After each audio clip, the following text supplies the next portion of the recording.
अस्सलाम वालेकुम guys and welcome to my channel. आप देख रहे हैं लिशाइज रिव्यू।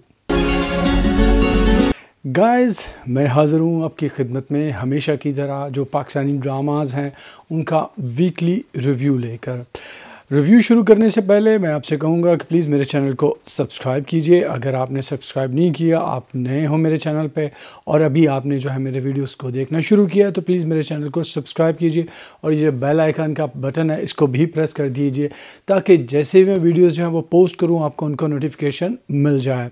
और अब शुरू करते हैं सिलसिला हमारे रिव्यूज़ का। उससे पहले मैं एक बात जो है वो आपसे कहना चाहूँगा, पाकिस्तान में और इंडिया में जो है वो ड्रामा इंडस्ट्री जो है जब वो शुरू हुई तो उसमें एक चीज़ का फ़र्क था कि पाकिस्तान में जो है वो ड्रामा इंडस्ट्री या टीवी जो है पाकिस्तान में पहले इंट्रोड्यूस करवाया गया। पाकिस्तान में 1964 में और इंडिया में 1965 में जो है टीवी वो आया था, यानी कि पाकिस्तान में टीवी जो है वो पहले आया था। और इवन के मुंबई में जो है टीवी 1972 में आया। इसीलिए हमेशा ही इंडिया में जो है वो मयार जो है ड्रामास का या टीवी प्रोडक्शन का जो है वो पाकिस्तान की निस्बत बहुत ही नीचे रहा और कम रहा और पाकिस्तानी ड्रामास को पूरी एशिया में जो है वो बहुत ज़्यादा पसंद किया गया। और अभी भी जो है वो पाकिस्तानी ड्रामाज बावजूद इसके कि पाकिस्तानी ड्रामास का बहुत बुरा हाल हो गया है, अभी भी कुछ हैं जो अच्छा लिखते हैं और इसकी वजह से अभी भी हमारा ड्रामा जो है वो पूरे एशिया में जो है वो देखा जाता है। लेकिन मसला ये हो गया है कि अगर ये सिलसिला ऐसे ही चलता रहा जैसे चल रहा है आजकल, पाकिस्तानी ड्रामा जो है वो बतदरीज नीचे जा रहा है तो फिर जो वो वक्त दूर नहीं है कि जो जैसे हमारा जो है लॉलीवुड फिनिश हो गया वैसे हमारा टीवी इंडस्ट्री जो है वो भी वो ख़त्म हो जाएगा। और इस चीज़ में बहुत ज़्यादा हाथ है ऐसे राइटर्स का, ऐसे प्रोडक्शन हाउसेस का जो ऐसे ड्रामे बना रहे हैं जिसकी बात मैं अभी करने जा रहा हूँ। मैं बात करने जा रहा हूँ ड्रामा सीरियल रक्स बिस्मिल की। रक्स बिस्मिल जो है नदीम हाशिम साहब और हाशिम नदीम साहब जो है इन्होंने लिखा है। और मुझे लगता है जब ये वो ड्रामा लिख रहे थे उन्होंने भंग पी हुई थी, हाँ जी, या नशा किया हुआ था। कुछ ऐसी चीज़ थी जो वो अपने ज़हनी तवाज़न उनका बरकरार बिल्कुल भी नहीं था, क्योंकि ड्रामा देख के आपको लगता है कि जिस किसी ने भी ये ड्रामा लिखा है वो मतलब कि कहीं सातवें आसमान में उड़ रहा है। पागलों जैसी सिचुएशंस और करैक्टर जो है वो क्रिएट किए गए, ठीक है, और उसको मज़ीद जो है वो पागल बनाया जाए। हुण मैनू दसो तुहाडे प्यो दा केड़ा बॉडीगार्ड है जिंदे को कोई गन, कोई पिस्तौल, कोई चाकू, कोई उस तरह या फिर कोई कहते ब्लेड तिकर नहीं है। मूसा जो है वो इतनी बड़ी फिल्म स्टार जो है और प्रोडक्शन हाउस की मालक है वो बीबी, उसका बॉडीगार्ड है, उसके पास एक गन तक नहीं है, हाँ जी। और बगैर गन के वो बंदा वो कर रहा है कि जो जेम्स बॉन्ड जो है जिसके पास लाइसेंस टू किल है वो भी नहीं कर सकता। ऐसा ही हो रहा है। इस किस्त में क्या हुआ, और सबसे पहले जो मूसा के अब्बा जान है पीर साहब, उनको ये पता है कि लैला जो है वो एक फिल्म स्टार है बहुत बड़ी, और उनको ये नहीं पता कि वो पहले से शादीशुदा है। क्योंकि जब वो मोहतरम देखते हैं मूसा को दरबार में और घर आ गए ये शोर मचाते हैं कि तुम्हारे बेटे ने मेरी इज्जत नीलाम कर दी, सब वहाँ मुझे देख रहे थे। कौन तुझे देख रहा था? सीन में कम से कम अगर ये बताना था तो सीन में कम से कम कुछ ऐसा दिखा दो कि लोग जो है उसकी तरफ देख रहे हैं हैरान नज़रों से या ऐसी नज़रों से जिससे मूसा का बाप शर्मिंदगी महसूस करता हो। कोई सीन में ऐसा नहीं दिखाया गया। इवन के मूसा का अब्बा जो है वो लैला को सर पे जो है वो हाथ फेर के प्यार दे रहा होता है और वो घर आके शोर मचा रहा होता है कि मेरी बेइज्जती हो गई, और वो उसके साथ बगैर निकाह के रह रहा है या निकाह करके रह रहा है।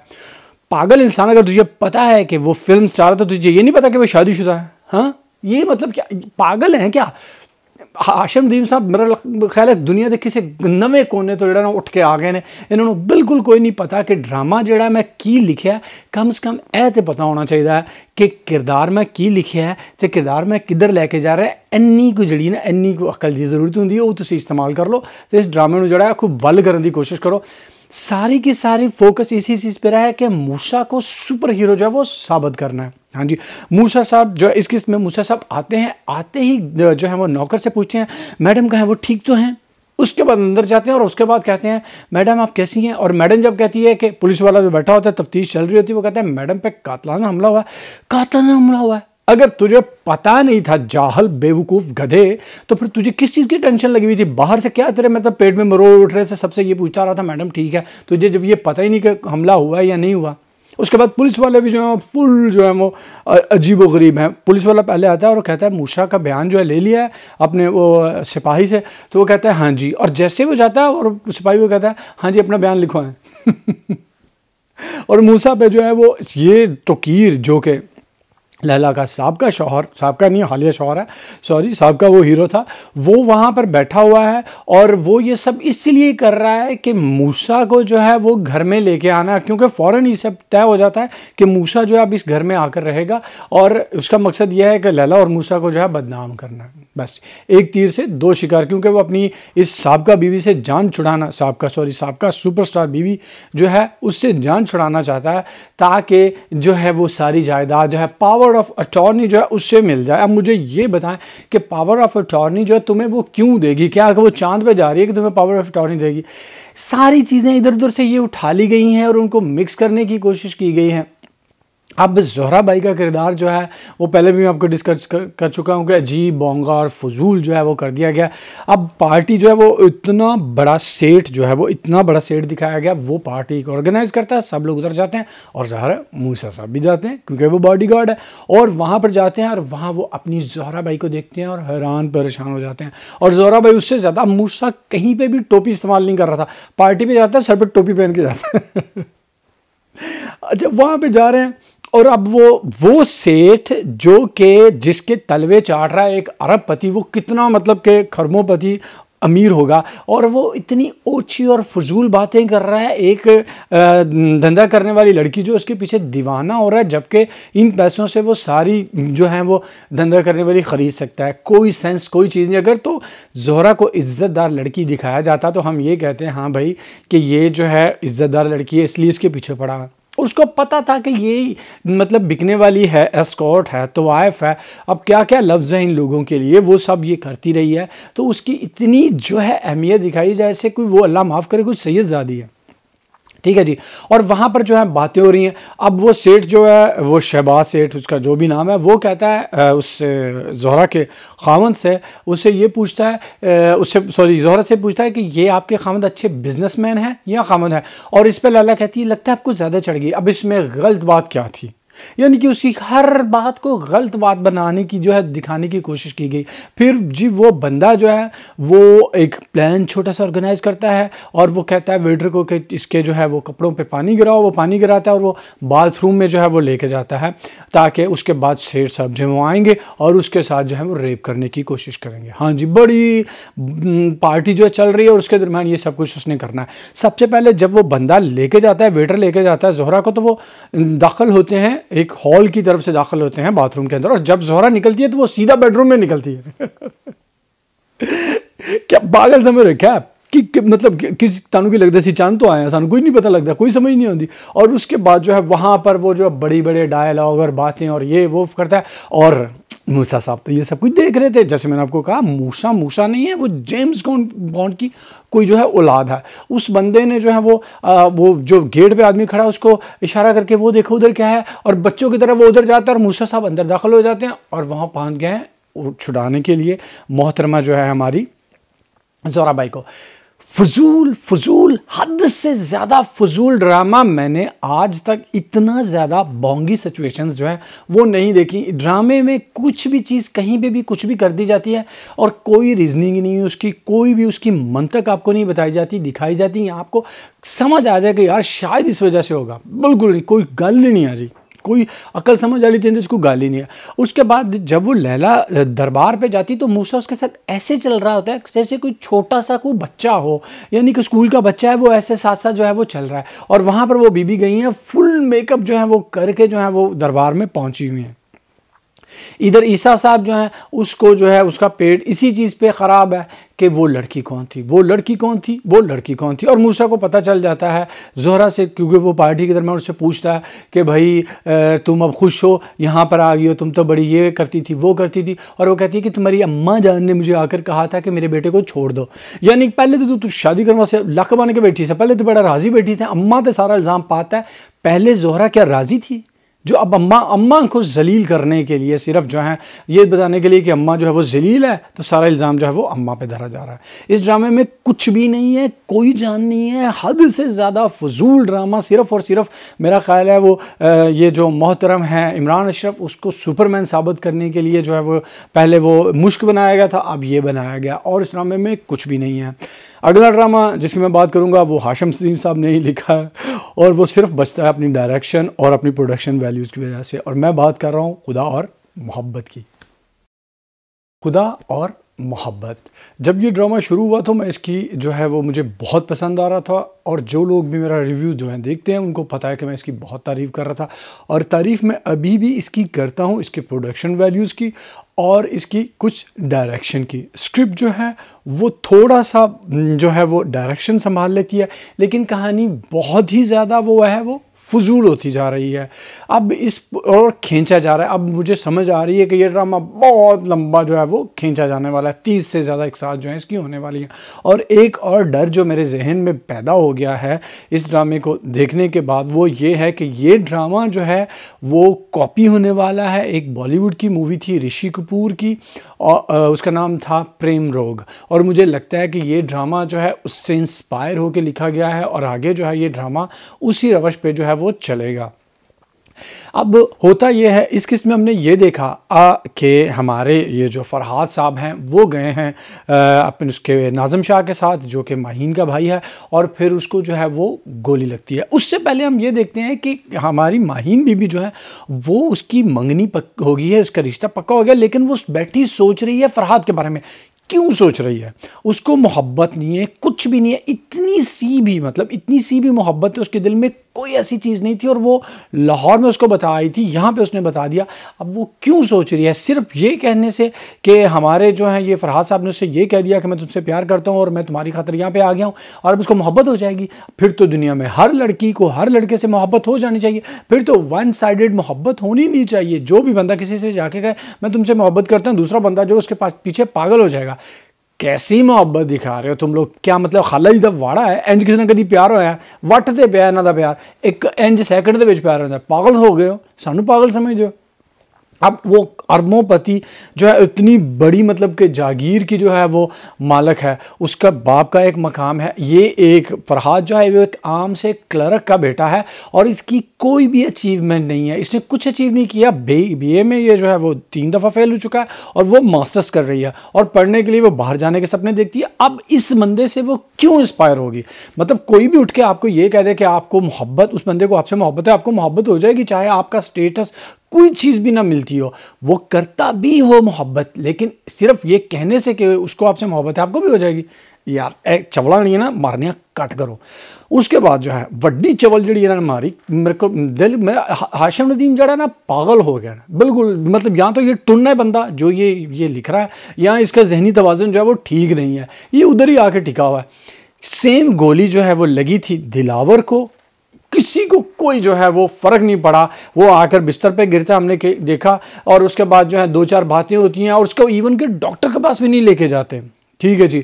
और यहाँ फरहाद को गोली लगी है बाजू पे, और वो जो है फ़कीरा आके घर में ये हंगामा बर्पा कर देती है, और के गोली लग गई है और ये हो गया है वो हो गया, और उसकी माँ हाथ दिल पकड़ के बैठ जाती है, माँ ही जो है वो परेशान हो जाती है। क्यों? जब दिलावर को गोली लगी तब किसी ने आकर क्यों नहीं शोर मचाया?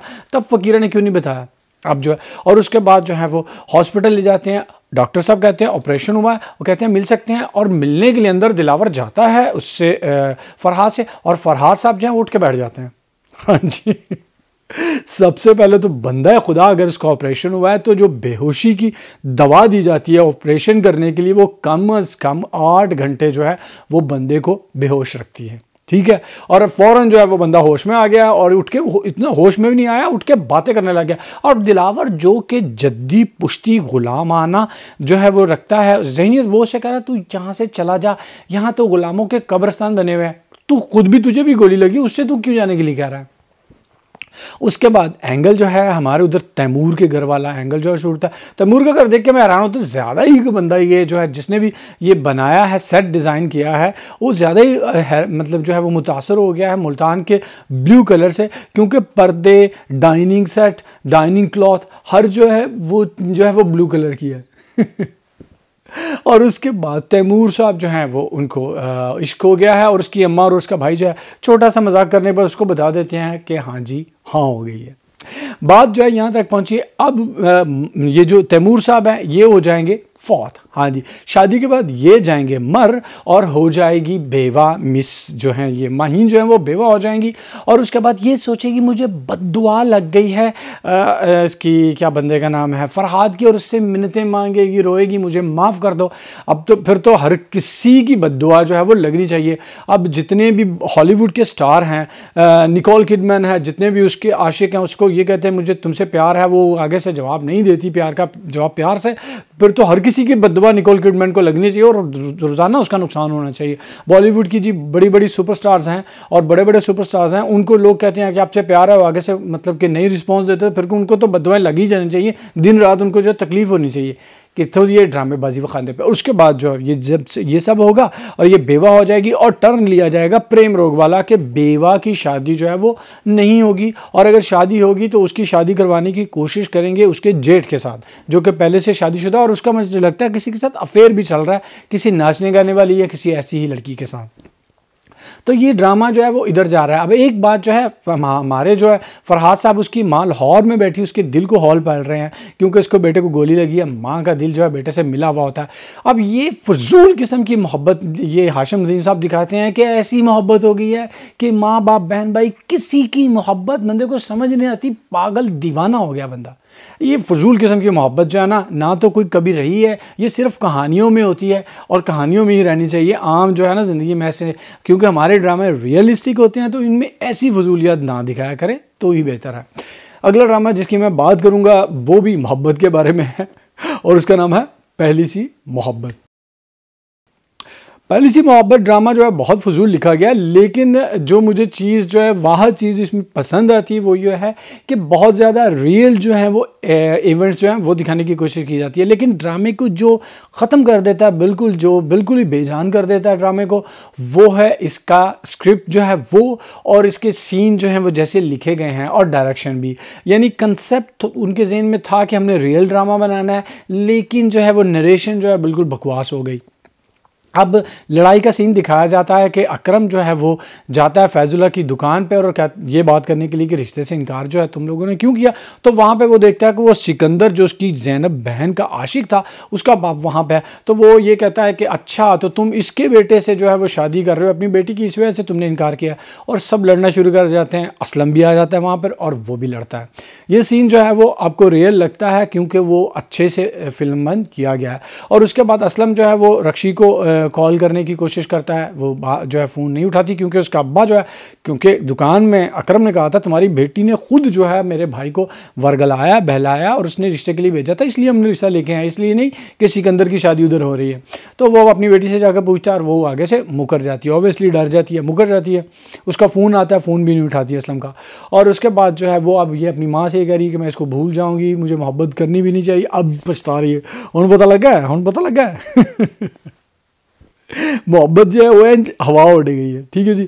और उसके बाद जो है असलम साहब जो है वो उसको दिखाया जा रहा है कि वो अभी भी बेकरार हो रहा है कि उसने रक्षी से मिलना है। और उधर अब सिकंदर का किरदार जो है वो इन हो गया है, जो कि ज़ैनब यानी कि असलम की बहन से प्यार करता था और उसको अपने पुराने ज़ख़म जो है वो नज़र आ रहे हैं और वो कहता है मैं शादी रक्षी से ही करूँगा। अब उसने बदला लेने के लिए ये शादी जो है करनी है। तो ये ड्रामा इसी रवश पर चल रहा है, बहुत ही जो है फ्लुएंट जो है इसका फ़्लो है, बिल्कुल जो है आपको कोई ऐसी चीज़ चौंका देने वाली चीज़ नहीं लगती जिससे आप लोग ओ यार ये क्या हो गया, ये तो मुझे उम्मीद ही नहीं थी। और मतलब आपको ड्रामे में कोई दिलचस्पी का पहलू जो है वो नज़र नहीं आता। इसके साथ ही अगला ड्रामा जिसकी मैं बात करूंगा वो नहायत ही जो है वो स्लो है और स्लो होने के सारे रिकॉर्ड जो है वो तोड़ रहा है और उसका नाम है डंक। डंक ड्रामा जैसे मैंने आपसे कहा कि बहुत ज़्यादा स्लो है। ड्रामा जो है वो बहुत ही अच्छा हो सकता था। इस कहानी का जो कॉन्सेप्ट है, इस कहानी के जो अदाकार हैं, उनकी वजह से ये ड्रामा शानदार हो सकता था अगर इस ड्रामे को जो है फास्ट पेस पे रखा जाता और तेज़ चलता। लेकिन हमारे ड्रामास का सबसे बड़ा मसला आजकल यही है कि ड्रामास को लंबा जो है वो खींचा जाता है। पाकिस्तान में पीटीवी के ड्रामास 13 एक साथ के होते थे और शानदार ड्रामास जो हैं वो हुआ करते थे, लेकिन अब ड्रामा जो है वो पैसे बनाने के लिए उनको खींचा जाता है और ड्रामे की जो असल जान होती है, शान होती है, वो बिल्कुल ख़त्म हो जाती है। डंक के साथ भी यही कुछ हो रहा है। अगर इसको जो है वो स्क्वीज़ किया जाता, इसको शॉर्ट करके बनाया जाता तो ये एक शानदार कहानी बन सकती थी और ये ड्रामा लोगों को बहुत देर तक जो है वो याद रह सकता था। लेकिन ड्रामे को सिर्फ और सिर्फ खींचा ही जा रहा है। इस किस्त में जो नई चीज़ जो है खुल के सामने आई है, दो चीज़ें हुई हैं अहम। वो ये है अमल और हैदर की जो है वो मनाल और हैदर की शादी हो गई और शादी कम और जनाजा ज़्यादा लग रही थी। यकीन कीजिए सब लोग रो रहे थे। क्यों? अब मुझे ये नहीं समझ आ रही क्यों। इवन के दुल्हन मनाल जो है वो भी रो रही थी। तेनू कादा मसला, तेरा बेड़ा गर्क हो, तेरी पहली शादी, तू शादी अपनी मर्जी ना करनी भी, तेरे सिर ते कोई डांग लगा खलोता है। एंड जब बैठी सी जिमें मेरे को सुनने लगे सी, मैंने इन्ना गुस्सा चढ़िया ना, मैंने इन्ना गुस्सा चढ़िया, ये पागल ने की ने, यानी कि और उसके इतनी बुरी लग रही थी, इतनी बुरी दुल्हन मैंने आज तक नहीं देखी। वो बंदी जो है, ये अदाकारा जो मिनाल का किरदार अदा कर रही है, अच्छी खासी खुश शक्ल लड़की है। आम दिनों में आम मेकअप में गेटअप में वो बेहतर लग रही होती, दुल्हन लग के तो नहायत ही फजूल लग रही थी। वह जो अच्छा लग रहा था, जिसका हालांकि शादी करने पर मन भी नहीं था, वो था बिलाल। हाँ जी, हैदर जो है वो बहुत अच्छा लग रहा था और उसने बाल भी बनाए हुए थे, सब कुछ जो है वो बड़ा परफेक्ट दुल्हा वो वाकई लग रहा था। लेकिन कोई और अमल जो है वो उसने जनाजे वाले, लिटरली जनाजे वाले कपड़े पहने हुए थे। कुछ उसने मेकअप नहीं किया हुआ, सादा तरीन उसके लॉन या वैल के कपड़े उसने पहने हुए थे। और उसकी माँ जो है, दुल्हे की माँ जो है, वो उससे ज़्यादा बेहतर लग रही थी। सफ़ीर ने वही कपड़े पहने हुए जो आम जो है वो ज़िंदगी में वो हमेशा जो पहन के रखता है। कोई भी लग नहीं रही था कि ये शादी हो रही है। भाई क्या मतलब, क्या मसला है तुम लोगों को? शादी घर में हो रही है तो कोई खुशी, कोई हंगामा कुछ भी नहीं है। ऐसे जैसे कोई मौत, अल्लाह माफ़ करे, घर में हो गई है। और उसके बाद अमल जो है साहिबा, उन्होंने अपना रूप बुम खोल के रख दिया। हाँ जी, वो जो है स्टार प्लस की वैम्प जो होती थी, मुझे याद आ गया क्योंकि मेरी किस्मत में लिखा हुआ था स्टार प्लस के एक आध ड्रामे देखना, और मैंने यकीन कीजिए वो तौबा की और मेरी ज़िंदगी का सबसे बुरा तजर्बा रहा है। जितने बुरे ड्रामे जो हैं वो इंडिया में स्टार प्लस और ये वो बनते हैं, मैंने आज तक दुनिया में इतने बुरे ड्रामे नहीं देखे। इवन कि हमारे पाकिस्तानी ड्रामे अगर दुनिया के फजूल तरीन ड्रामे भी बन जाएँ तो फिर भी ये जो स्टार प्लस और जी और ये पता नहीं कौन कौन से चैनल, इनके ड्रामों से हज़ार दर्जे बेहतर ड्रामे रहेंगे क्योंकि उनमें कुछ भी सेंस नहीं होती। और मुझे बाज़ दफ़ा ये लगता है कि जो लोग ये ड्रामे देखते हैं उनकी तो ज़हनी जो हालत आहिस्ता आहिस्ता गिर जाएगी, क्योंकि जैसी आप चीज़ देखते हो, जैसे लोगों से मिलते हो, जैसी किताबें पढ़ते हो, वैसी ही आपकी ज़हनियत जो होती है। अगर आप अच्छी किताबें पढ़ो, अच्छे लोगों से मिलो, अच्छे मतलब के प्रोग्राम देखो, तो आपका ज़हनी लेवल बढ़ता है और आप ज़हीन होते हो क्योंकि आपका दिमाग इस्तेमाल होता है। वो ड्रामे ऐसे हैं जिनमें दिमाग इस्तेमाल करने की ज़रूरत ही नहीं पड़ती। और डंक में भी वही कुछ हो गया। अब सुहाग रात के लिए जा रहे हैं। एक तो सारे जड़ा है ना मौत पई हुई, इन्होंने सुहाग रात दे नाल कोई चंगी दुश्मनी, हर ड्रामे सुहाग रात हुंदी नहीं। बेचारे लड़के जो हैं उनका सुहागरात का सपना ऐसे जो है वो ख़त्म हो गया है। हम लोग जो है बचपन से फिल्मों में देखा करते थे, बॉलीवुड की फिल्मों में सुहागरात का सीन होता था, खूबसूरत जो है दुल्हन बैठी है, दुल्हा आया है, रोमांटिक बातें हो रही हैं और लगता है कि यार सुहागरात को बड़ी शानदार चीज़ है। लेकिन इन ड्रामों ने बड़ा गर्क करके रख दिया है। हर सुहागरात का सीन इतना फजूल होता है कि बंदा जो है सोचता है और यार बेहतर है सुहागरात हो ही ना। सुहागरात मनाने के लिए हमारे जो है हैदर साहब अंदर जाने वाले होते हैं, तो ये जो है मोहतरमा अमल जो है वो आ जाती हैं और बाहर खड़ी जो है उसको अपनी पूरी कहानी ये खोल के दिखा देती है जी, कि कितनी जो है वो नफ़रत है और ये और वो, मैं सब कुछ नफ़रत क्यों कर रही हूँ और अब मैं तुम्हारी ज़िंदगी तबाह बर्बाद कर दूँगी। मतलब मुझे ये बहुत बहुत बहुत बुरा लगा।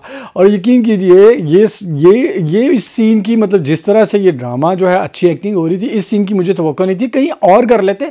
वहाँ पे खड़ी होकर वो शादी वाले घर में दुल्हन अंदर जो है वो चुपचाप, मतलब है वो दरवाजे के पास खड़ी होकर ऊंची ऊंची आवाज़ में सारे डायलॉग बोलती है, तो अंदर दुल्हन वो सुन नहीं रही, लोग सुन नहीं रहे। किधर हैं वो लोग? तुम भाभी हो, घर शादी वाला घर है, लोग इधर उधर लोग नहीं होंगे। एवं लोगों ने बेवकूफ़ बना दो। एनी को अकल जी ना चाहिए होंगी, उन्नी को इस्तेमाल कर लो। जो तुहाडे को ज़्यादा नहीं आएगी तो सिर्फ एनी को इस्तेमाल कर लो। इसने मुझे बहुत मायूस किया इस ड्रामे में।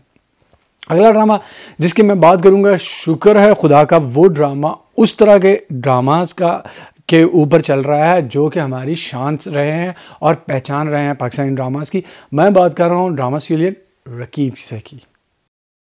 रकीब से एक ऐसा ड्रामा है जिसकी हर किस जो है, हर परफॉर्मेंस जो है वो आपको ठक से दिल पे आके लगती है और आप जो है वो खुश हो जाते हो।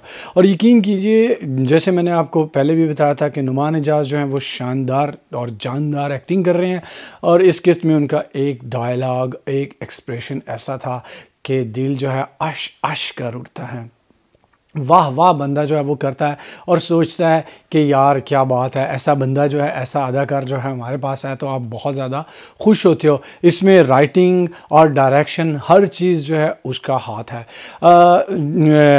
सकीना जो है वो कहती है कि हाजरा जो है, मकसूद साहब से कहती है हाजरा से प्यार किया करें, उसका ख्याल रखा करें, वो आपकी बीवी है। तो मकसूद साहब जो हैं वो एक फ़िक्रा बोलते हैं, वो ये कहते हैं कि मकसूद जो है उसी रात बरगद के दरख्त के नीचे स्टेशन पे मर गया था जब तुम जो है मुझे छोड़कर चली गई थी, और ये हाजरा जो है मेरी बीवी नहीं, मेरी बेवा है। आहा, बहुत ही शानदार वो सीन था, बहुत ही शानदार तरीके से डायलॉग जो है वो बोला जाता है, और जो एक्सप्रेशंस थे और जो उनकी वॉइस क्वालिटी है माशाल्लाह, हमारे नुमान एजाज साहब की, उनकी जितनी तारीफ़ कीजिए कम है। और सकीना जो उनको कॉम्प्लीमेंट करती है, जो उनका साथ देती है, यानी हदीका कहानी, ये मुझे लगता है they are made for each other. Even के सब किरदार जो हैं वो बहुत ही शानदार जो हैं वो अदाकारी कर रहे हैं। इस किस्म में ये चीज़ देखी कि अब्दुल साहब जो वो रिश्ता करने के लिए आते हैं और रिश्ता तय हो जाता है, और वो ये कहता है कि मेरे जो है ना वो घर में से कोई भी नहीं आएगा, क्यों मुख्तलिफ अजीब व गरीब से बहाने जो हैं वो बनाए जाते हैं। ठीक है जी। अब इंशा, उसका बाप जो कहता है कि ठीक है, मुझे जो है अगर इंशा को कोई इतराज़ नहीं तो मुझे भी इतराज़ नहीं। अब इंशा अंदर आकर अपनी अम्मा से कह रही होती है, इन्होंने सिर्फ मेरी खुशी देखी, बाकी चीज़ों का ख्याल क्यों नहीं रखा। एक कुड़ियां दी नहीं समझ आती कि प्यो अगर जे दूसरिया चीज़ों का ख्याल रखे तो फिर इन्होंने रोला पै जाता, साड़ी खुशी किधर गई, साड़ी मर्जी कित्थे गई। तो जे प्यो जड़ा बेचारा कोशिश करे कि जड़ा इन्हां दियां कोशिश इन्हां दी खुशी का ख्याल करे, तो इन्होंने दे पेट च ए पीड़ जड़ी उठ रही है, पेट जी ढिड च, पंजाबी कहते हैं ढिड च ए पीड़ उठ रही है कि मेरा जो है और चीज़ों का ख्याल क्यों नहीं किया, मेरी खुशी का ख्याल ही क्यों किया। इंशा का किरदार जो है बहुत ज़्यादा कंफ्यूज जो है वो दिखाया गया, और वो बड़ी अच्छी तरीके से जो है वो किरदार अदा कर रही है। वो उसको ये नहीं समझ आ रही कि उसको मोहब्बत चाहिए, आज़ादी चाहिए, प्रोटेक्शन चाहिए, उसको क्या चाहिए, उसको शौहर कैसा चाहिए, अपने बाप के जैसा या बिल्कुल अपने बाप के उल्ट, क्योंकि वो अपने बाप को नापसंद करती है इस लिहाज से क्योंकि वो सारी ज़िंदगी सकीना के इश्क में मुब्तला रहा, लेकिन आ जाके उसको उसी बाप से तवज्जो भी चाहिए होती है। इनफैक्ट इस कहानी, इस ड्रामे की खूबसूरती यही है कि इंसानी ज़िंदगी के सारे पहलू जो हैं उनको संभालने और दिखाने की कोशिश की गई है। जब हमें चीज़ नज़र आ रही होती है, उसके अंदर और छुपी हुई चीज़ की होती है, उसको भी दिखाने की कोशिश की गई है, और ये बहुत ही खूबसूरत तरीके से जो ये चीज़ें जो हैं वो दिखाई जा रही हैं। उसके बाद दिखाया जाता है अजीब सा रिश्ता जो है वो दिखाया जा रहा है, और अब हाजरा और सकीना को देख के दिल चाहता है यार अल्लाह भी सानू इंज दी एक इंज दी मशूका दे ही दवे।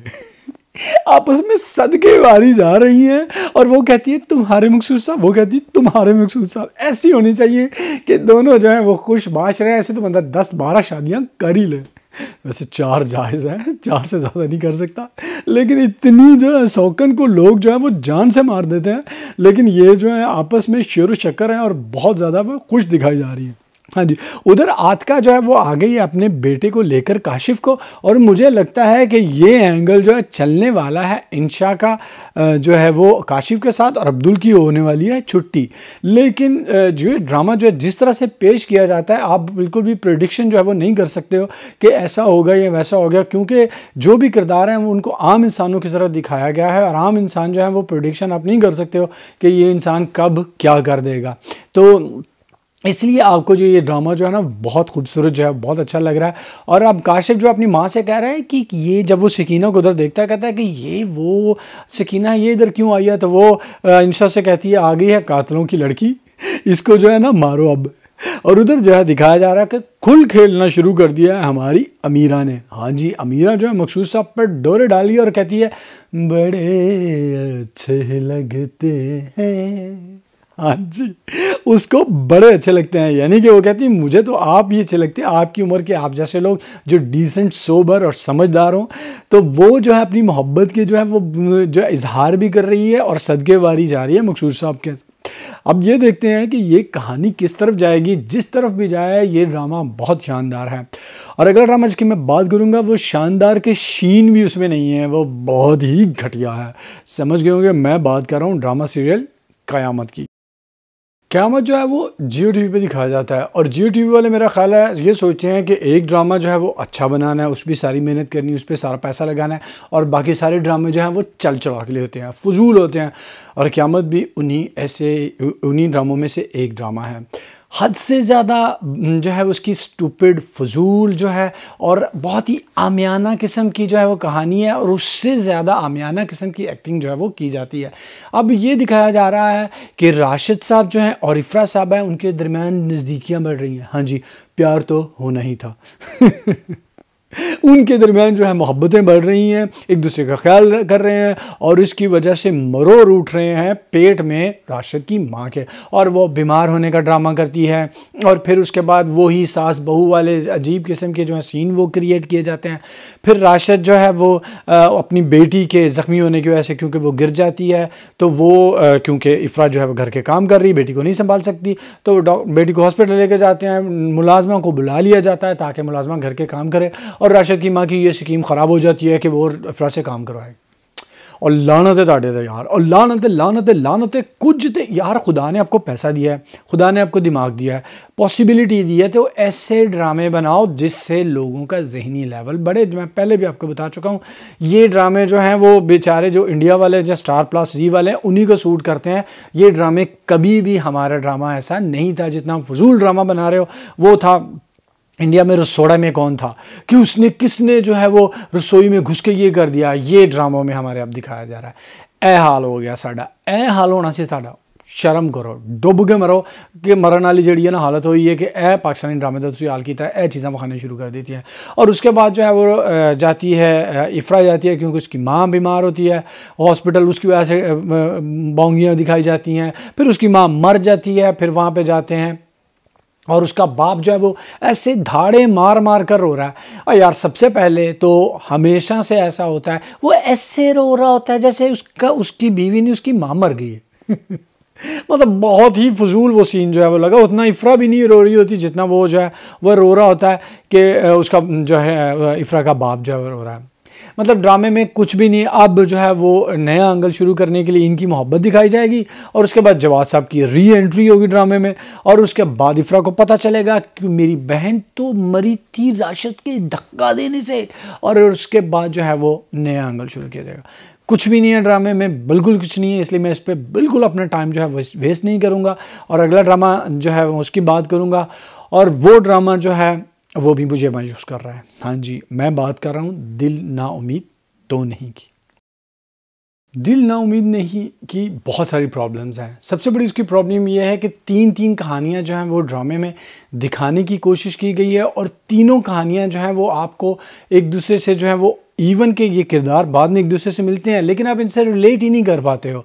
अब सबसे पहले जो है वो अभी इस किस्त में ज़्यादा फोकस रखा गया और क्रिकेट वाली जो बच्ची है उसकी कहानी पे। अब उसका बाप जो है और उसका दोस्त शेरवानी, सबसे पहले तो वो घटिया किरदार जो है वो दिखाया जा रहा है। आपको वो किरदार अगर आपने लिखा था, क्योंकि आप रियल प्रॉब्लम्स की बात कर रहे हो, तो ऐसे किरदार लिखो जो आपको रियल लगे। वो कहीं से भी रियल नहीं लगता, ना ही अपने लिबास से, ना ही अपनी गुफ्तगू से और ना ही अपने अंदाज से। वो जो है वो घर में घुस जाता है, वो क्रिकेट वाली जो बच्ची है उसके, और उसके किताबें जो निकाल कर जो है सिंड्रेला वाली कहानियाँ वो जला रहा है क्योंकि इससे फांसी फैलती है। और वो कौन होता है, मतलब उस सबसे पहले कि उस बच्ची का बाप जो है वो शेरवानी दे एने थले क्यों लगा है कि भाई तेरा वो की है। अब वो दोस्तों की तरह बात नहीं, ऐसे बात कर रहा होता है, उनकी एज एक दिखाई गई, ऐसे बात कर रहा होता है जैसे कि वो बहुत बड़ा पीर है और ये उसका बहुत बड़ा मुरीद है और कह रहा होता है खुदा के लिए जो मतलब कि मुझसे भूल हुई माफ़ कर दें। अब हद से ज़्यादा जो है ये एंगल या जो वो किरदार है फजूल दिखाया गया। अब वो ये दिखाया जाता है कि ये सारे मिल मिला के जाते हैं स्कूल के बाद एहतजाज करते हैं और अंदर बच्चियों का जो है वो होना होता है मैच, वो जो है वो नहीं होता। और उसी वक्त एहतजाज के दौरान जो है वो ये जो बताया जाता है कि क्रिकेट वाली जो बच्ची है इसके जो बाप को गिरफ्तार कर लिया गया और चंद ही घंटों में जो कोच है उसका ट्रांसफ़र भी हो गया। कैसे? किसी ने अगर डिसाइड भी किया हो तो उसको लेटर लिखने भेजने में हंगामी बुनियादों पे किया जाए तो फिर भी एक हफ्ता लगता है। पागल हो क्या? कौन सी दुनिया की बातें बता रहे हो कि अभी चंद घंटों में मैच मुलतवी हुआ, हंगामा हुआ और फौरन उसका ट्रांसफर का लेटर आ गया? कहाँ से आ गया? यार मतलब जिसने भी ये ड्रामा लिखा उसने इतनी रत्ती भर भी जो है वो तहकीक नहीं की, और ये ही चीज़ जो है ड्रामे को फजूल बनाती है। और उधर दिखाया जाता है, पिछली किस में दिखाया गया था, नायिका सुरैया जो है नाचने वाली, जो लड़कियों का धंधा करवाती है, उसको जहर दे दिया किसी ने। अब ये नहीं पता चल रहा था कि जहर किसने दिया, और वो बच गई है। सुंबल और सादिया आराम से वहाँ से भाग के पुलिस स्टेशन जाती हैं। और पुलिस स्टेशन जब जाती हैं तो पता चलता है वो तो पुलिस वाला भी इकराम से मिला हुआ है, इकराम वहाँ से आकर लेकर उनको वापस आ जाता है। यानी कुछ भी आप दिखा रहे हो, और मतलब कि कुछ भी आपको जो है वो ये कहा जाता है ये भी हो सकता है, ये भी हो सकता है, और आपको हजम नहीं होता। उधर बाबा रांझा जो है वो जमशेद को गोलियां देता है कि उन गोलियों को जो है वो मिलाओ, और उसने लूटना वूटना। उससे पहले ये दिखाया जाता है कि जो हमारे नुमान इजाज़ हैं उनका किरदार बहुत ही थोड़ा है। शायद उनको सिर्फ इसलिए रखा गया क्योंकि काशिफ निसार के साथ उनकी अच्छी अंडरस्टैंडिंग है शायद, तो उनका किरदार वो दिखाया गया कि वो आते हैं और वो बच्चा जूते पॉलिश कर रहा होता है, जमशेद जो है वो जूते पॉलिश कर रहा होता है, और उससे वो ये पूछते हैं कि तुम जूते पॉलिश क्यों कर रहे हो। और उसके बाद एक दफ़ा ये सीन में दिखाया जाता है कि जमशेद बड़ा हो गया हुआ है, और उसको सुंबल जो है उसने कॉल किया और कहा है कि मैं यहाँ रहती हूँ और बहुत सारी लड़कियाँ यहाँ पे रहती हैं, हम भागना चाहते हैं। वो आ जाता है बाहर, जो है वो कहती जल्दी से जल्दी बाहर आओ, क्योंकि बाहर इकराम जो है वो मार रहा होता है लड़की को। तो वो भाग के जो है वो बाहर जाती है और फ़ोन वहाँ पे छोड़ जाती है। अब फ़ोन वहाँ पर छोड़ के जाती है, जो कि उसने किसी को पता भी नहीं फ़ोन रखा हुआ है। और उसके बाद जो है वो जमशेद को वो कह रही है कि हम लोग जो है वो यहाँ पे रखा हुआ है। तो जमशेद उसे कॉल क्यों कर रहा है, कॉल बैक क्यों कर रहे हैं उसको, ताकि जो उसने फ़ोन छुपा कर रखा है वो भी पता चल जाए। मतलब कुछ भी जो है वो ये ड्रामे वाले दिखा रहे हैं, कोई भी चीज़ जो है वो इससे आपको सेटिस्फाई नहीं कर रही। मतलब ये ड्रामा जो है वो जितना अच्छा हो सकता था, इसमें अच्छे अच्छे अदाकार हैं, यसरा रिजवी है, यमुना जैदी है, नुमान इजाज़ हैं, ये सारे ही बेहतरीन अदाकार हैं। लेकिन इसके बावजूद कहानी बहुत ही फजूल लिखी गई है, हद से ज़्यादा। और डायरेक्शन देख के मैं हैरान होता हूँ, ये काशिफ ने सारा जो रकीब से जो है वो जिसने मतलब कि किया है ये वही है? नहीं जी, लगता है किसी असिस्टेंस के भी असिस्टेंस डायरेक्टर ने ये ड्रामा जो है वो किया है। अगला ड्रामा जिसकी मैं बात करूंगा वो इससे भी ज़्यादा फजूल है, बल्कि हद से ज़्यादा फजूल ड्रामा है, और वो है फांस। फांस ड्रामा जिसने लिखा है मुझे लगता है उसको रातों को जागने की बीमारी है। हाँ जी, क्योंकि ड्रामा देख के आपको लगता है कि किसी ऐसे शख्स ने, ऐसी बीबी ने, ऐसे बंदे ने ये ड्रामा लिखा जिसका ज़हनी तवाज़ुन जो है वो ख़राब हो चुका हुआ है, बिल्कुल ख़राब हो चुका हुआ है। उसको बिल्कुल नहीं पता कि वो क्या कहना चाहती है, क्या कह रही है, और उसका जो है वो सारी जो चीज़ जो दिखा रही है उसका मकसद क्या है। क्योंकि उनको लगता है कि उन्होंने बड़ा सस्पेंस क्रिएट किया हुआ है, और नाजरीन जो है वो ये सोच रहे होंगे हाँ भाई ये किसने रेप किया। लेकिन जब आप ड्रामे को देखते हो तो आपके दिल में बिल्कुल नहीं आता ये किसने रेप किया। आप ये सोचते हो यार किस बेवकूफ़ ने ये ड्रामा लिखा है। हाँ जी, अब इसमें ये दिखाया जाता है कि समद साहब आते हैं हफ्जा से मिलने के लिए, क्यों ये भी नहीं पता। और वो वहाँ पर आ कहती है हाँ तुमने मुझसे शादी से इसलिए इनकार कर रहे क्योंकि तुम्हें ज़ेबा के साथ प्यार हो गया, तुमने ज़ेबा के साथ मिलकर ये सारा ड्रामा रचाया, तुमने ये किया वो किया। और कहता है हाँ मैंने ये किया है, और ये कह के चला जाता है। यानी कि आपको कोई भी ड्रामे में अपनी पोजीशन क्लियर करने की कोशिश ही नहीं कर रहा। हाशिम साहब जो हैं उन्होंने इतराफ़े जुर्म कर लिया पुलिस के मारने या किसी भी वजह से, और पुलिस वाले क्या वो जेल में जो है वो बंद है, और उसकी वो बहन फ़राह जो उससे मिलने की जाती है। सबसे पहले मुझे ये नहीं पता कैसे एक छोटी लड़की फ़राह को 19 साल का दिखाया गया है, और उसकी बहन जो है वो उससे छोटी है, और वो ऐसे दनदनाती फिरती है, जा रही है थाने पहुँच गई है अकेली, और वो जाकर मिल रही है हाशिम से, और पुलिस वाले मिलने भी दे रहे हैं। और फिर उससे जाके कहता है, वो उसे कहता है कि तुम्हारी आंखों में मुझे वो मोहब्बत नज़र आ रही है जो कि मुझे नज़र नहीं आती ज़ेबा की आंखों में। और खोते दिया पुत्ता तेरे एडा वड्डा इल्ज़ाम लगाया, मेरे को सुन लगा सा कुछ तो तेनों दी अखां दी मोहब्बत दी पई हुई है, पागल हो तुसी। लव सीन हो रहा है हवालात के अंदर। हाँ जी, और फिर जो है वो कहती है कि ये सब उसने किया और उसके बाद वो जाती है थानेदार के पास, और थानेदार कहता है ये उसने इकबाल जुर्म कर लिया, लेकिन मैं जो हूँ छोड़ सकता हूँ उसको अगर तुम चाहो तो। उससे पहले जब किस शुरू होती है तो हमने ये देखा कि मोहतरमा जो है वो ज़ेबा बहुत खुश हैं कि वो प्रेग्नेंट है। हाँ जी, बहुत खुश है, वो बहुत खुश है। अब मेरे पास सबूत आ गया है कि मेरे साथ रेप हुआ है। कैसे, किस अदालत में, किस चीज़ में ये लिखा हुआ है कि अगर लड़की प्रेग्नेंट हो शादी के बगैर तो यही है कि उसके साथ रेप हुआ है? पागल हो किसी जगह की, ये बल्कि तुम पे इल्ज़ाम आएगा कि तुमने अपने कंसेंट से, यानी कि अपनी मर्जी से तुमने सेक्स किया किसी के साथ, उसकी वजह से तुम्हारे पेट में जो है उसका बच्चा है। हाँ जी, रेप साबित करने के लिए कुछ और शराइत होती हैं। अब हमारे ड्रामे वाले जो फेमिनिस्ट हैं वो शायद पागल हो गए हैं, उनको बिल्कुल समझ नहीं आती कि ख़वातीन के हकूक़ क्या है, किस तरह से हमने बात करनी है, और जो वाकई विक्टिम होती हैं बेचारी लड़कियां, उनको हमने किस तरह से राह दिखानी है। बल्कि ये ड्रामे दिखाकर तो जो विक्टिम लोग हैं उनको भी बेवकूफ़ बना के उनके केस ख़राब करने के लिए ये ड्रामे शायद बनाए जा रहे हैं, लड़कियों को तबाह बर्बाद करने के लिए, ताकि अगर उनके साथ कभी ज़्यादती हुई तो वो अच्छा ना सोचें, वो ये चीज़ ना देखें कि हमें करना क्या, वो ये हाँ ड्रामे में ऐसा हुआ था मैं भी वैसा करती हूँ। और लानत है ऐसी फजूल किस्म का ये ड्रामा, और वो ये बड़ी खुश है। अब कैसे साबित होगा कि बीबी तुम्हारा ये बच्चा जो है जिसका तुम ये क्या प्रेग्नेंट हो, कि वो जो है वो तुम्हारी अपनी मर्जी से सेक्स हुआ था या तुम्हारे साथ रेप हुआ था? रेप के लिए तो कुछ और चीज़ें चाहिए थी।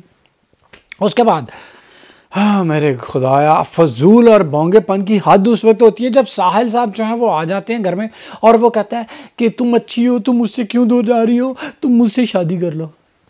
अब साहल को शादी का बड़ा वो जड़ा चल रहा है, जड़ा वेले वक्त बड़ा सियाना हो जाता है। हाँ जी, वैसा उसको दिखाया गया। अब इसको शादी का बंदे को जो है पता है और उससे वो करा है, और वो कहती मैं तुम्हें मार दूंगी, दबा दूंगी, और फिर उसकी माँ के छुड़ाती फिर भी चला जाता है। यानी कि सिर्फ और सिर्फ ड्रामे को चिंगम की तरह अजीब और फजूल तरीके से जो है खींचे जा रहा है। अब साहल की माँ का किरदार नहायत ही घटिया है, वो हर बात पर अपने शौहर से लड़ रही होती है, जब वो बच्चों के भले के लिए भी कोई बात कर रहा होता है और टपक पड़ती है। इसी वजह से हमेशा बच्चों की तरबियत ख़राब होती है। घर में किसी एक को अगर कोई समझा रहा हो, अगर आप स्कूल में हो, यहाँ किसी तरबियत गाह में हो, कोई समझा रहा है और दूसरा आके टपक पड़े और जिसको समझाया जा रहा है उसकी साइड लेना शुरू कर दे तो किसी को खाक समझ आएगी। घरों में भी हमेशा से ऐसा ही होता है कि बाप या माँ दोनों में से जो है एक समझा रहा होता है और दूसरा जो है चुपचाप सुनता है या तायीद करता है कि तुम्हारी माँ या तुम्हारा बाप जो कह रहा है वो सही है, तुम ये गलत कर रहे हो, अपने आप को बताओ, संभालो। लेकिन साहिल की माँ कूद पड़ती है हमेशा और अपने शौहर से लड़ना शुरू कर देती है। इसलिए उसके बच्चों का ये हाल है। दिखाने की कोशिश ये की जा रही है कि सिराज यानी कि साहिल के बाप का कसूर है, लेकिन साफ पता चल रहा है कि उसकी माँ का कसूर है बच्चों की तरबियत ख़राब होने में। साहिल का वो ही घिसा पिटा डायलॉग सबसे ड्रामा शुरू हुआ है। 8 किस्तें होगी, मैं तो हैरान हो गया, 8 किस्तें होगी ड्रामे में, कुछ दिखाया ही नहीं गया, ड्रामे में कुछ हुआ ही नहीं है। और वो उसका वो समझ से ये कहता होता है तुम बैडमैन हो, तुम बैडमैन हो, तुम बैडमैन हो। यार बहुत ही घटिया ये जो है वो ड्रामा है, और ज़्यादा घटिया तरीके से इतने खूबसूरत कंसेप्ट को, कहानी को, ये बड़ी अच्छी हो सकती थी लेकिन ज़ाया कर दिया गया इन फजूल जो हैं वो अदाकारों की वजह से, जिनको एक्टिंग की अलिफ बे तक जो है का नहीं पता। सिर्फ इसलिए एक्टिंग इनको काम दिया जा रहा है क्योंकि इनके माँ बाप, इनके रिश्तेदार जो हैं वो ड्रामा इंडस्ट्री में है। ये सिर्फ और सिर्फ अकबरा परबरी जो है वो दिखाई जा रही है। नेपोटिज्म की वजह से बेड़ा गर्क हो रहा है हमारे ड्रामास का। यकीन कीजिए मुझे बहुत अफसोस हुआ इस ड्रामे को देखकर, हो रहा है। अगला ड्रामा जिसको देखकर भी मुझे अफसोस हो रहा है वो भी इसी अकबरा परवी की यानी कि नेपोटिज्म की पैदावार का ड्रामा है। मैं बात कर रहा हूँ ड्रामा सीरियल शहनाई की। ड्रामा सीरियल शहनाई जो है वो शायद इसीलिए बनाया गया है कि इनको समझ नहीं आ रही थी कि ये टाइम खाली है, इस पर कुछ चलाना है, क्या किया जाए। तो किया ये जाए कि मुख्तलिफ़ फिल्मों की जो है वो सीन चोरी किए जाएँ, मुख्तलिफ़ टेली फिल्मों के सीन चोरी किए जाएँ और उससे जो है वो ड्रामा बनाया जाए। और ड्रामा बनाया किससे जाए, किसके साथ? रमशा खान के साथ। हाँ जी, ए हाल हो गया, ए साडे ड्रामे का बेचारे का हाल हो गया। इत्थे सी पहुँचना सी कि रमशा खान वर्गियां कुड़ियां जिहड़ियां ने वो भी अदाकारी करदियां ने या अदाकारी करने की कोशिश करदियां ने। हाँ जी, बल्कि वो बंदी तो कोशिश भी नहीं करती यार, उसका इतना ज़्यादा मैं हैरान हूँ कि थोड़ी सी कोशिश कर लो अल्लाह की बंदी कि घिसी पिटी मोहब्बत से थोड़ा सा डिफरेंट तुम्हारा किरदार हो जाए ना। जी कसम खा दी उन्हें कसम खा ली है तुसी मर जाओ, मैं तो इंज ही करना, मेरा मुँह इंज ही रहना। एक तो माशाल्लाह चलो किसी के जिसम के मूँह के बारे गल्लां करना जो बुरी गल है, लेकिन एक सियाने कहते हैं कि जी अगर शक्ल नहीं चंगी तो गल ही चंगी कर लो बीबी, अगर थोड़ी सी एक्टिंग करने की कोशिश कर लो। लेकिन नहीं, कितों करनी है। अब ये दिखाया जाता है कि वो अपने घर से भाग गया, ठीक है जी, और मेरा आपके साथ जो है वो भाग के वहाँ पे जाती है स्टेशन पे, और स्टेशन पे जो है वो हनान साहब नहीं आए। हाँ जी, और मेरा आपको पता था कि वो नहीं आएगा, लेकिन उसके बावजूद उसने ये नहीं बताया क्योंकि ये मानेगी नहीं, ये खुद देखे जाने। अब वहाँ पर वो इतना इंतज़ार करती है और फिर उसके बाद उसको मेरा आप कहता है कि भाई उसने नहीं आना, घर चलते हैं, उसके साथ और बदतमीज़ी करती है। अब इन्होंने लाइसेंस लिख के दे दिया है इस वक्त को कि तुमने सिर्फ और सिर्फ बदतमीज़ी करनी है, दिखाने की कोशिश ये करे लड़की जितनी ज़्यादा बदतमीजी करेगी, जितनी ज़्यादा बेहुदा होगी, उतनी मॉडर्न वो अच्छी होगी अपनी मर्जी वाली। लेकिन सबको पता है हकीकी ज़िंदगी में ऐसा नहीं होता है। ऐसी लड़कियों का, जो अच्छी लड़कियां मजाक उड़ाती हैं, बल्कि इनके सर पे जूते मारती हैं। और जूता जो है पड़ता है इस वक्त के सर पे जब वो जाती है, क्योंकि वो कहती है कि मैं हनान के घर जाऊँगी। अब उसके घर जाती है और वहाँ पर हनान साहब जो उनकी शादी हो रही गैराज में हाँ, गैराज में उसकी शादी हो रही है। वहाँ पे देखती है कि शादी हो रही है, बड़ी जो है वो परेशान होती है, उदास होती है, फिर वापस आती है और फिर वापस जाती है और सीन करती है जब वी मेट वाला। हाँ जी, मुझे पहले पता था ये इसका किरदार, सारी लड़कियों का जो किरदार ड्रामास में दिखाया जा रहा है वो सेम वही किरदार है जो करीना कपूर ने जब वी मेट में किया था। बिल्कुल जी। और अब वहाँ पे आती है और सेम वही डायलॉग, वही चीज़ें और हर एक्शंस तक जो हैं और उसके फेस एक्सप्रेशंस तक हैं वही होते हैं। तुझे कीड़े पड़े, तुझे बीमारियाँ लगे, तुझे ये हो जाए। और मज़े की बात यह है कि ये सब कुछ वो कर रही है, उससे पहले उसके मुंह पे पानी फेंकती है, लेकिन मजाल है किसी ने कैमरा काट के उनकी तस्वीर बनाई हुई है। हालांकि अब तो एक एक सीन, एक एक चीज़ की जो है वो वीडियो बन रही होती है। और अब यहाँ पर कैमरा या वीडियो जो है वो फ़ोन सबके हाथ में था, क्योंकि शादी हो रही थी और इसकी तस्वीरें तो सब ले रहे थे, किसी ने नहीं बनाई। हाँ जी, नहीं तो गल गल ना दिखा देने कि यह चीज़ वायरल होगी, वो चीज़ वायरल होगी, ए ना जी जड़ी ये बेबी ने कम किया क्यों नहीं वायरल होया। हाँ ना जी, वो तो करने नहीं है। उसके बाद वो बीबी वो सीन करके जाती है और बड़ी ऐसे चल के जाती है कि बहुत बड़ी फातेहा है। ड्रामे का मकसद जो है वो हमारे माशरे की ख़वातीन को बेवकूफ़ बनाना है, वो चीज़ें दिखाना है, वो चीज़ें करनी है। अब ये ड्रामा जो लिखने वाली बीबियां हैं, ये सब वो बीबियां हैं जो दिन रात जो हैं वो मसाले पीसती रही हैं, मसाले पीस रही हैं, अपने शौहरों के हाथों जलील होती रही हैं, शायद अपनी सास के हाथों जलील हो रही। और अब उन्होंने ये तरीका ढूंढ लिया कि हमने तो ऐसा ही दिखाना है कि ऐसा तो कुछ होता ही नहीं है, असल चीज़ तो दिखानी नहीं, औरतों का असल मिसाल तो दिखानी नहीं, यही दिखाना है कि वो बेहुदा हैं, बोंगी हैं, घटिया हैं और फजूल। और वो हर गलत काम करने के बाद भी ये कहती हैं कि हम लोग ठीक हैं, जैसे रमशा खान कर रही है। वो घर जाती है और घर जाके कहती है, क्योंकि वहाँ पे सारे परेशान हैं, बंटवारे की बातें हो रही हैं, और वहाँ से जो है वो उन लड़के वाले के घर की तरफ से छत पे जाती है और अपने घर उतरती है। अब लड़के वाले के घर में कोई नहीं है, सारे मर गए। उनका प्यो बैठा है, परेशान बैठा है। और उसके बाद उसकी बहन और उसका दोस्त ऐसे होते हैं, मैं शुरू की साथ में समझा ये उसका दोस्त नहीं, उसका बहन हुई है। और अब मुझे पता चला कि वो तो उसका दोस्त है और उसकी बहन के साथ ऐसे नाच रहा होता है। यानी कहाँ का ये कल्चर है? पाकिस्तान में तो कोई भी ऐसा नहीं करता। कहाँ का कल्चर दिखा रहे तुम लोग? पाकिस्तान में तहजीब, तंजीब जो है वो इखलाक जो है, शर्म व हया दिखाई जाती है। हमारे 99% रिश्तों में ये जो है इन चीज़ों का ख्याल रख जाए। तुम लोग क्या पाकिस्तान का कल्चर दिखा रहे हो? पागल हो क्या? वो छत पे जाती है, छत पे जाकर जो है लड़के वाले की छत से कूद के अपने घर से आ जाती है और कहती मैं तो ऊपर सो रही थी। और उसकी सारी कजन्स भी कहती हैं हाँ जी ये तो ऊपर सो रही थी। और वो जो लड़का है वो भी कहता है हाँ जी ये तो सो रही थी। कोई जो है वो ड्रामे में ऐसी चीज़ नहीं है कि जो आपको ये सोचने पे मजबूर करे अब आगे क्या होगा। मैं हैरान हो रहा हूँ कि ये ड्रामास जो हैं वो कौन लिख रहा है, कौन बना रहा है, क्यों बना रहा है, इसका बिल्कुल समझ नहीं आता। इसका एक मकसद जो मुझे समझ आ रही वो ये है कि लोगों का जहनी लेवल जो है वो कम से कम तर होता जाए और लोग सोचना बिल्कुल ख़त्म कर दें और सोचें यार यही चीज़ है, यही हकीकत है जो उस ड्रामे में दिखाई थी। लेकिन अगर आप जानना चाहते हैं कि असल हकीकत क्या और इन ड्रामों के पीछे क्या ड्रामेबाजी चल रही है, तो प्लीज़ मेरे चैनल को देखते रहिए, मेरे वीडियोस को देखिए, उनको लाइक कीजिए, उनको शेयर कीजिए और उन पे अच्छे कमेंट कीजिए। गाइस मैं आपसे कहूँगा प्लीज़ मेरे चैनल को सब्सक्राइब कीजिए। हाँ जी, और ये सब करने के लिए, देखने के लिए आपको सब्सक्राइब करना पड़ेगा। और जब सब्सक्राइब आप करो तो ये बेल आइकन का बटन इसको भी प्रेस कर दो ताकि जैसे ही मैं वीडियोस पोस्ट करूं आपको उनका नोटिफिकेशन जो है वो मिल जाए और आप मेरा वीडियो कोई भी जो है वो मिस मत करो। तो इसके साथ ही मैं आप लोगों से इजाज़त चाहूँगा। See you in my next video. Till then take care and अल्लाह हाफ़िज़।